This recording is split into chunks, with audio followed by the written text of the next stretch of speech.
a significant connection between Passover, the night that the destroyer passed through Mitzrayim, or Egypt, and the work of Yeshua in our behalf. Hi, this is Barry Phillips with 10-Minute Torah, day number 4, the special readings for Passover, or Pesach. Let's begin today in the book of Shemot, or Exodus, chapter number 12, and verse number 12 and 13. Yah says, "And I shall pass through the land of Mitzrayim on that night, and shall strike all the firstborn in the land of Mitzrayim, both man and beast. And on all the mighty ones of Mitzrayim I shall execute judgment. I am Yahweh." Verse 13. "And the blood shall be a sign for you on the houses where you are.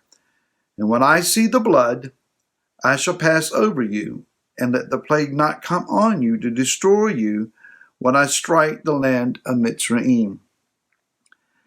And so we read a little bit later on in chapter number 13, how it says in verse 15, "And it came to be when Pharaoh was too hardened to let us go, that Yahweh killed every firstborn in the land of Mitzrayim, both the firstborn of man and the firstborn of beast."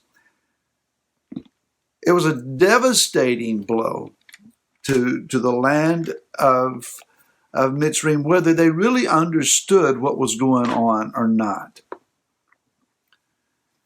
So the Pesach lamb, the blood that was put over from that lamb over the lintel and the doorpost, was not necessarily to protect every man, woman, and child of the Hebrew people, but in particular, it was the firstborn of each family.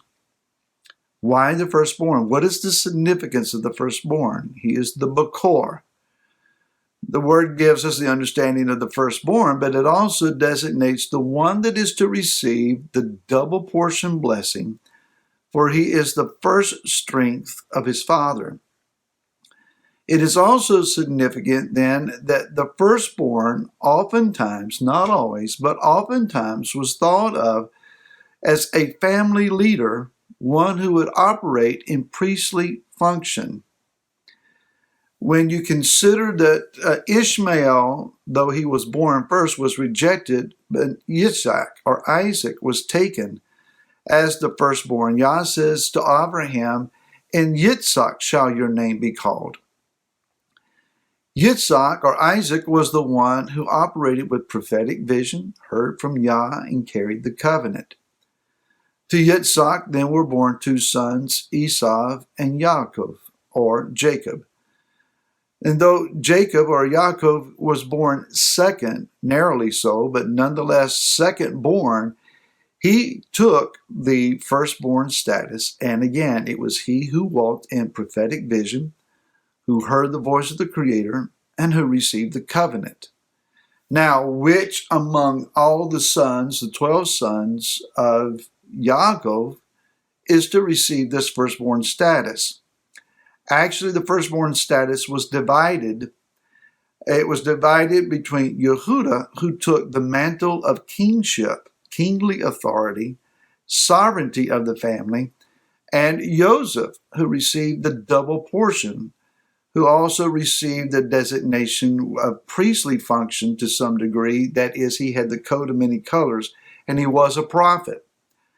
But the covenant was given to all the sons to carry equally among themselves, so that it would not be just a single individual to the next generation and the next generation. At some point, the family had to receive the designation of carrying the covenant, and therefore have the ability to give birth to a nation. Yah is not looking for individual heroes, though they're necessary, or even heroic or significant families, though there are some who do stand out.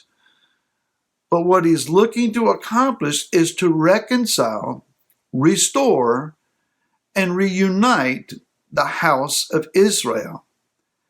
Now, there's an interesting verse that is found in the book of the prophet Yirmiyahu, or Jeremiah, chapter number 31. And verse number 31, chapter 31, verse 9, referencing the tribe of Ephraim, he says, with weeping they shall come, and with their prayers I bring them. I shall make them walk by rivers of water in a straight way in which they do not stumble. For I shall be a father to Israel. Notice that. And the last phrase, and Ephraim, he is my firstborn. Now, for those that have studied Hebrew roots understanding of the word, going back to Hebraic understanding, you've heard this perhaps before. But bear in mind that many in this audience are new to Hebrew roots or just beginning to understand a few things. So bear patiently with me while I may say some things that you already know.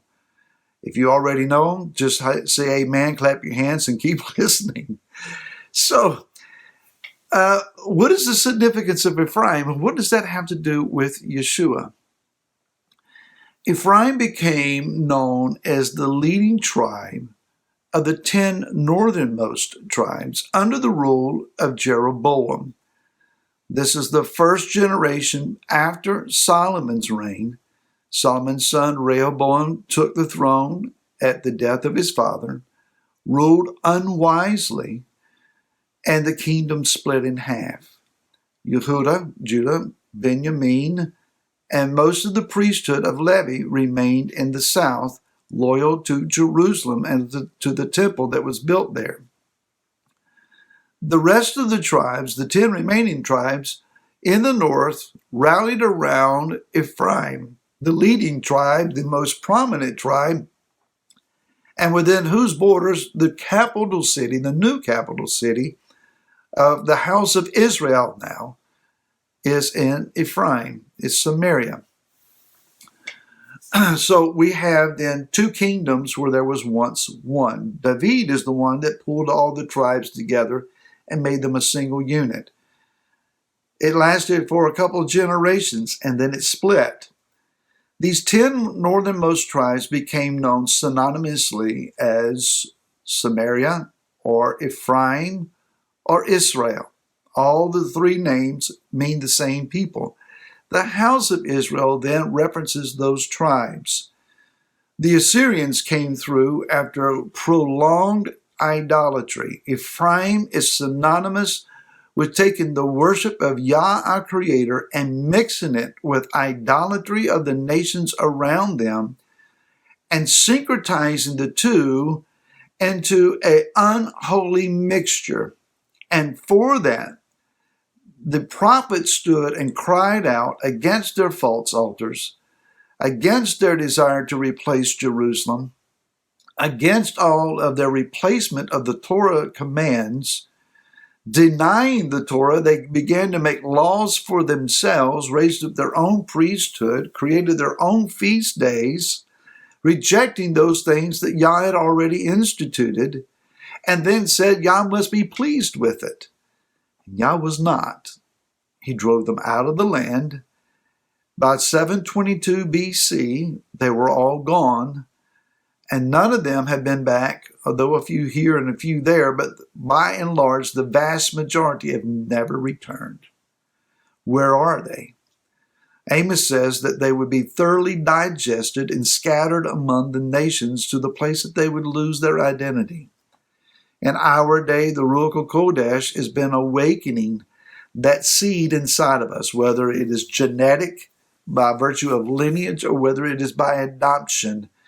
That thing has been stirred up in us and we're returning to the Torah and having a desire to return home.